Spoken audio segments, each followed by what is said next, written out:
Hi students, welcome to Disha Hindi classes. आज हम इस वीडियो में कहानी के बारे में जानेंगे। कहानी का अर्थ यह होता है कि शाब्दिक अर्थ कथा होता है।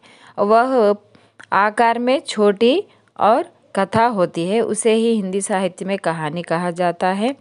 यहाँ पर कहानी परिभाषा मुंशी प्रेमचंद ने यह कहा है कि ध्रुपद की तान है। जैसे कि कहानी वह ध्रुपद की तान है, यानी जिसमें गायक महफिल शुरू होते हैं अपनी संपूर्ण प्रतिभा दिखा देता है। एक क्षण में चित्र को इतने माधुर्य से परिपूर्ण कर देता है कि जितना रात भर गाना सुनने से भी नहीं हो सकता है। इस तरह उसे कहानी का परिभाष मुंशी प्रेमचंद जी ने बताया है, जिसमें उस प्रभाव को उत्पन्न करने का सहायक तत्वों के अतिरिक्त और कुछ ना कुछ और जो अपने आप में पूर्ण होता है। जो ये कहानी है अंग्रेजी साहित्य से प्रभावित है और कहानी वहाँ से ही विकसित हुआ है। पाश्चात्य साहित्य वेस्टर्न कंट्रीज से ही हमें कहानी लिखना प्रारंभ किया है।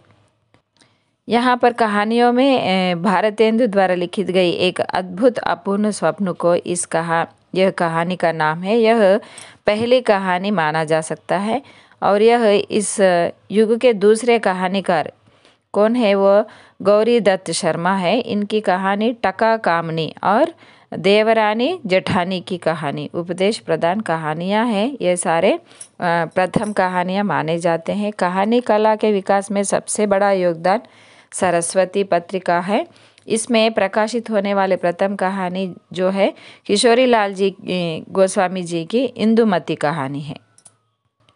प्रसाद जी और प्रेमचंद ने भी हिंदी कहानी कला को उसके विकास को उच्च शिखर पर पहुंचाया है। प्रसाद जी की प्रारंभिक कहानी जो है ग्राम इंदु जी का इंदु नामक पत्रिका में प्रकाशित हुआ है और प्रसाद जी प्रेमचंद से पहले कहानी क्षेत्र में आए हैं और इनके हाथों हुई हिंदी कहानी को गंभीर कलात्मक भाषा और उत्कृष्ट विषयों की प्राप्ति हुई है।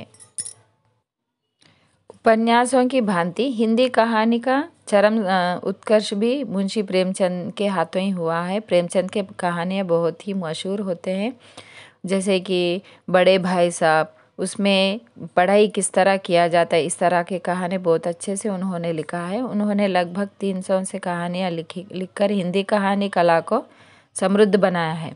और प्रेमचंद की सभी कहानियाँ मानसरोवर नाम से 8 संग्रह में प्रकाशित हुई हैं। मानसरोवर, जैसे कि चंद्रधर शर्मा गुलेरी का योगदान चिरस्मरणीय है।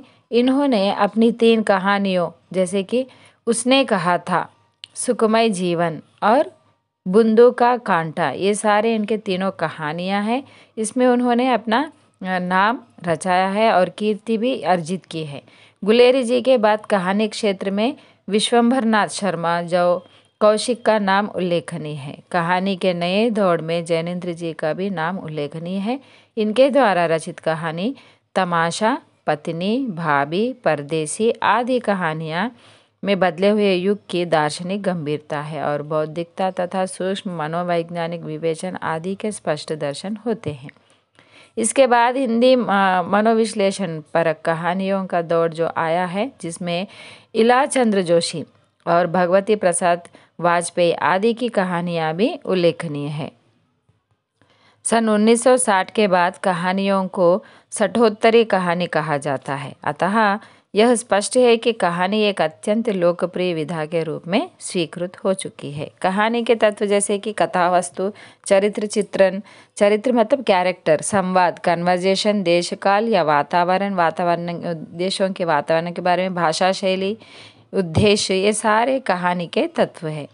कहानी के 4 प्रमुख भेद माने जाते हैं, जैसे कि घटना प्रधान कहानी, या तो चरित्र प्रधान कहानी, या तो वातावरण, या तो भाव प्रधान। इस तरह कहानी लिखा जाता है। तो बच्चों, मैं आशा करती हूँ कि आपको यह पाठ समझ में आया हो तो मेरे वीडियो को लाइक कीजिएगा और अपने मित्रों को शेयर कीजिएगा। धन्यवाद।